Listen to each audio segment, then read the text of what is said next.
Student, today we are going to read part of sentence.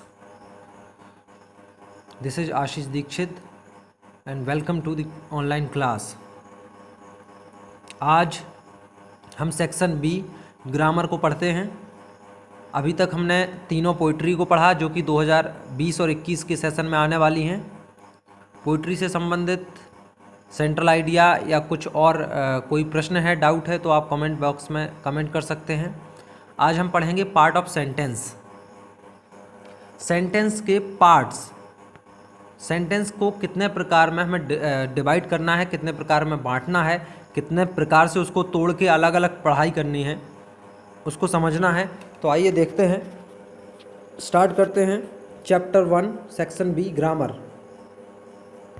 सो आज हम पढ़ने वाले हैं part of sentence.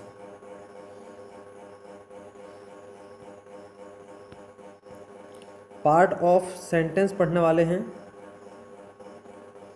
Part of sentence में हमें पढ़ना है विभिन्न प्रकार के जो सेंटेंस के प्रकार हैं उनको पढ़ना है। तो आइए देखते हैं।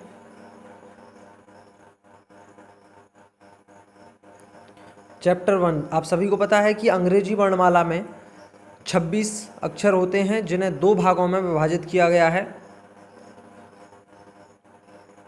पहला हो गया स्वर,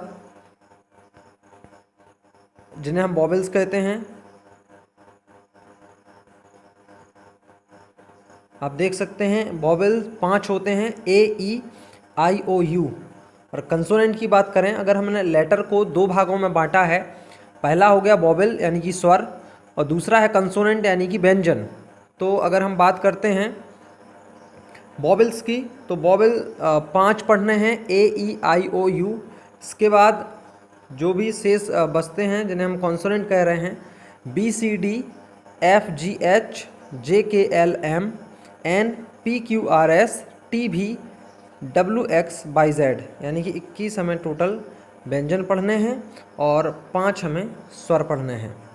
तो इस प्रकार हम देख सकते हैं कि वॉवेल्स की संख्या 5 हो जाती है और कॉन्सोनेंट की संख्या 21 हो जाती है। अब यहाँ बात करते हैं वर्ड की। अभी तक हमने सबसे छोटी यूनिट, जो इंग्लिश लैंग्वेज की सबसे छोटी यूनिट है, जिन्हें हम लेटर कह रहे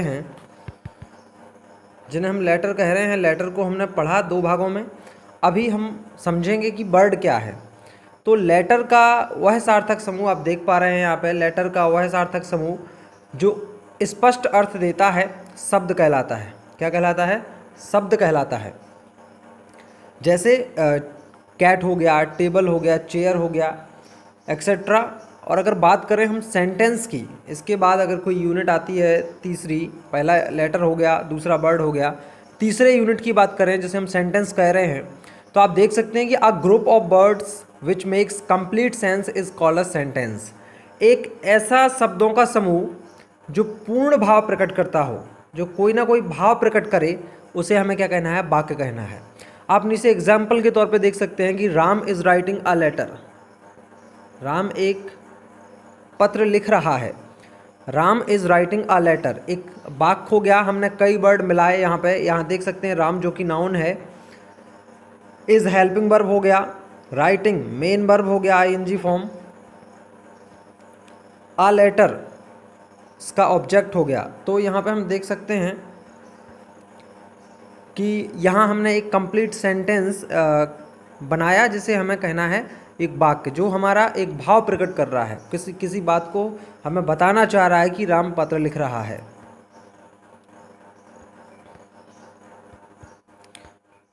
अगर हम बात करें, जितने भी यहाँ पे सेंटेंस आप एग्जाम्पल देख सकते हैं, एग्जाम्पल में आप देखें तो कोई ना कोई उससे अर्थ जरूर आपको स्पष्ट दिखाई दे रहा है।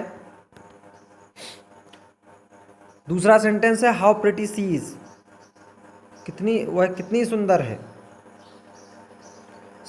Are you hungry, shut the door and Ram reads a book, Ram एक पुस्तक पढ़ता है।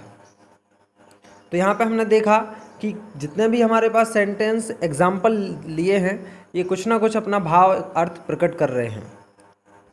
तो यहाँ पे हम कह सकते हैं कि उपर्युक्त सभी शब्दों के सार्थक समूह अर्थ या पूर्ण भाव प्रकट करते हैं, अतः ऐसे सभी शब्दों को समूह वाक्य या सेंटेंस की श्रेणी में रखा गया है। अब अगर हम पार्ट ऑफ सेंटेंस की बात करें, आप देख पा रहे हैं part of sentence. Part of sentence आप देख पा रहे हैं। अगर हम पार्ट ऑफ सेंटेंस की बात करते हैं तो अब सेंटेंस के हमें टाइप पढ़ने हैं। तो वाक्य दो भाग में बांटे गए हैं। सबसे पहला होता है सब्जेक्ट, कर्ता जो कि कार्य को संपादित करता है, कार्य करता है, और दूसरा हो जाता है प्रेडिकेट जिसे हम विधेय कहते हैं, और कार्य जो होता है उसी को हमें विधेय कहना है, और जो करने वाला है कार्य वो हो गया सब्जेक्ट, कर्ता। तो यहाँ पे हम पढ़ सकते हैं कि जब हम किसी वस्तु या व्यक्ति का नाम लेते हैं तो उसे सब्जेक्ट कहा जाता है। प्रेडिकेट की बात करते हैं तो जब हम किसी व्यक्ति या वस्तु के विषय में कुछ कहना चाहते हैं या कुछ कहते हैं तो वह प्रेडिकेट होता है। जैसे एग्जाम्पल में यहाँ दिया है मोहन लाव्स, और दूसरा सेकंड देख सकते हैं आप गीता रीड्स। तो ये सभी क्या हो गए, मोहन और गीता वाक्य में सब्जेक्ट का काम करेंगे, और लाव और रीड जो है वो विधेय यानी कि प्रेडिकेट का काम करेगा, और वो बताएगा कि ये मोहन और गीता क्या काम कर रहे हैं। तो अगर हम बात करें पार्ट्स ऑफ सब्जेक्ट की, तो पार्ट्स ऑफ सब्जेक्ट को हमें दो भागों में डिवाइड करना है। एक हो गया क्वालिफायर और दूसरा हो गया मेन वर्ड या हेड वर्ड। अभी हम समझते हैं आगे टेबल से कि किस तरीके से हमें मेन वर्ड और हेड वर्ब क्वालिफायर को समझना है। अगर क्वालिफायर की बात करें तो इसे डिटरमाइनर, एडजेक्टिव और एडजेक्टिव फ्रेज में बदला गया है। इसको अलग अलग डिवाइड किया गया है। आगे हम देख सकते हैं पार्ट्स ऑफ प्रेडिकेट। अभी तक हमने पढ़ा पार्ट्स ऑफ सब्जेक्ट, अभी पढ़ने वाले हैं पार्ट्स ऑफ प्रेडिकेट। तो प्रेडिकेट यानी कि विधेय को जो कि कार्य को दर्शा रहा है उसे हमें बांटना है तीन भागों में। एक वर्ब हो गया, दूसरा ऑब्जेक्ट हो गया, तीसरा कॉम्प्लीमेंट हो गया। अगर ऑब्जेक्ट की बात करें तो एक इनडायरेक्ट ऑब्जेक्ट और एक डायरेक्ट ऑब्जेक्ट, दो प्रकार के हमें पढ़ने हैं। प्रत्यक्ष और अप्रत्यक्ष जो कर्म हैं उनको पढ़ना है। अभी देखते हैं हम सब्जेक्ट के बारे में। तो सब्जेक्ट पार्ट को समझने के लिए निम्नलिखित टेबल को ध्यानपूर्वक पढ़ें। हमारे सामने एक टेबल आप देख सकते हैं, स्क्रीन पे एक टेबल बनाई गई है जिसमें सब्जेक्ट और प्रेडिकेट को अलग अलग डिफाइन किया गया है। सब्जेक्ट की बात करें तो यहाँ पर राम और मीना को आप देख सकते हैं सब्जेक्ट के रूप में। वहीं प्रेडिकेट की बात करें तो यहाँ पे इन्होंने वर्ब दे रखी है प्लेज और वीव्स। राम खेलता है, मीना रोती है। ही प्लेड, सी वेप्ट, यहाँ पे नाउन दे दिया, यहाँ प्रोनाउन दे दिया। ही और सी आप देख सकते हैं ये प्रोनाउन हो गए। स्मोकिंग, यहाँ आप ध्यान दें इस बात पे कि स्मोकिंग जब भी हम वर्ब की फर्स्ट फॉर्म में आईएनजी जोड़ देते हैं तो हम उसे जीरंड बुलाते हैं, जीरंड कहेंगे। स्मोकिंग इज इंजूरियस, जो धूम्रपान है वो हानिकारक है। कैटेगरी डी की बात करें तो टू वॉक, जब भी टू शब्द आगे लग जाता है किसी भी क्रिया में, जब टू शब्द आगे लगा दिया जाता है तो वहाँ हम उसके लिए इन्फिनेटिव के नाम से जानते हैं। तो यहाँ पे हमने देखा कि नाउन, प्रोनाउन, जीरंड और इन्फिनेटिव। आप देख सकते हैं नीचे दिया है स्पष्ट। कैटेगरी ए में राम और मीना सब्जेक्ट हो गए। कैटेगरी बी में ही और सी ये सब्जेक्ट हैं बट प्रोनाउन है। कैटेगरी सी की बात करें तो स्मोकिंग सब्जेक्ट है बट जीरंड है, बिकॉज हमने क्या आईएनजी फॉर्म, आप देख सकते हैं स्मोकिंग में आईएनजी फॉर्म से हमने स्टार्ट किया है तो इसको हम जीरंड बुलाएंगे। एंड कैटेगरी डी की बात करें तो टू वॉक, जहाँ क्रिया की फर्स्ट फॉर्म में हम टू लगा देते हैं आगे, वहाँ सब्जेक्ट इन्फिनेटिव कहलाता है। तो हमें टेबल 1 से पता चलता है कि सब्जेक्ट के स्थान पर एक ही शब्द का प्रयोग हुआ है, इन्हें हेड वर्ड या मेन वर्ड कहा जा सकता है या कहा जाता है।